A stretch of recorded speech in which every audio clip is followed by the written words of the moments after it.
Hi. Ragi powder எப்படி பண்ணுறதுன்னு தான் நம்ம இந்த வீடியோவில் பார்க்க போகிறோம். இந்த வீடியோ உங்களுக்கு பிடிச்சிருந்தா லைக், ஷேர், சப்ஸ்கிரைப் பண்ணுங்கள்.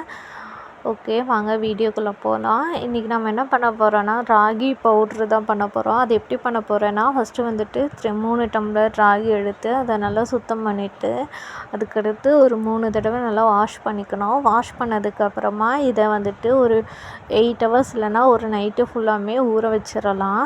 ஊற வச்சதுக்கப்புறமா அந்த தண்ணியிலேருந்து இதை நல்லா பிழிஞ்சு எடுத்துக்கோங்க. பிழியுதுன்னா ரொம்ப பிழிய வேணாம். ஒரு துணியில் வச்சு, ஒரு நல்ல சுத்தமான காட்டன் துணியில் வச்சு அதை ஃபில்ட்ரு பண்ணி எடுத்துக்கோங்க. எடுத்து அந்த காட்டன் துணியில் வந்து சுற்றி ஒரு ஹாட் பாக்ஸ் இல்லைன்னா ஒரு பாத்திரத்தில் வச்சு அதை மூடி போட்டு சும்மா மேலாப்பில் மூடி வச்சுருங்க. ஒரு 2 டேஸ் அதை அப்படியே விட்டுட்டிங்கன்னா அதில் வந்து முளை கட்டிடும்.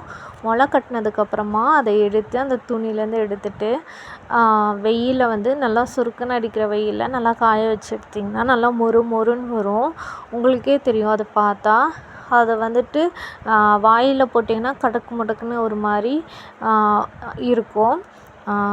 க்ரன்ச்சி அந்த மாதிரி சொல்லுவாங்க இல்லையா, அந்த மாதிரி இருக்கும். அந்த ஸ்டேஜில் அதை எடுத்து அதை வந்துட்டு வெறும் அடைச்சட்டியில் போட்டு வறுத்து எடுத்துக்கோங்க. வறுத்து எடுத்ததுக்கப்புறமா அதை வந்துட்டு கொஞ்சம் ஆற விட்டுறலாம். சூடு நல்லா ஆறுனதுக்கப்புறமா அதை வந்துட்டு மிக்ஸி ஜாரில் போட்டு நல்லா பொடி பண்ணி எடுத்துக்கோங்க. பொடி பண்ணி அப்படியே யூஸ் பண்ணாலும் யூஸ் பண்ணலாம்.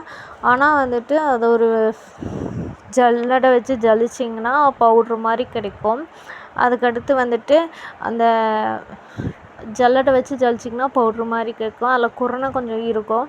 அதை வந்து செகண்ட் டைம் கூட வந்துட்டு நம்ம வந்துட்டு அரைச்சிக்கலாம்.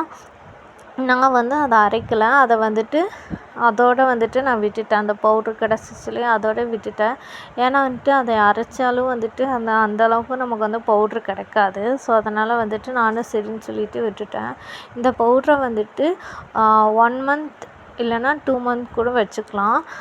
நல்லா வந்து காற்று போகாத ஒரு டப்பாவில் போட்டு நல்லா மூடி வச்சுக்கலாம். ஃப்ரிட்ஜில் வைக்க வேண்டியதில்லை, நார்மல் ரூம் டெம்பரேச்சரில் வச்சுக்கலாம். இதை வந்துட்டு அதாவது வந்துட்டு நம்ம எங்கேயோ போகிறோம் அவசரம்னா வந்துட்டு நைட்டு ஊற வச்சு ராகியை மார்னிங் எழுந்திரிச்சி அதை அரைச்சி அதுலேருந்து பால் எடுத்து பண்ணுறது வந்துட்டு ரொம்ப கஷ்டமாக இருக்கும். இதுனா ஒரு 10 மினிட்ஸ் தான். ஊற வச்சுட்டு அதுக்கடுத்து நாம் வந்துட்டு அதுலேருந்து பால் மட்டும் வடிகட்டிட்டு அதுக்கடுத்து வந்துட்டு நம்ம நார்மலாக எப்பவும் போல் கூழ் கிண்டுற மாதிரி கிண்டி குழந்தைங்களுக்கு கொடுத்துக்கலாம். இது வந்துட்டு எனக்கு ரொம்ப யூஸ்ஃபுல்லாக இருந்ததுனால உங்கள் கூட நான் ஷேர் பண்ணிக்கிறேன். இது வந்துட்டு எப்படி சொல்கிறது, நான் வந்து எக்ஸ்பெக்ட் பண்ணதை விடவே நல்லா சூப்பர் ரிசல்ட் இருக்குது. குழந்தை வந்து சமத்தா சாப்பிட்டுப்பான்.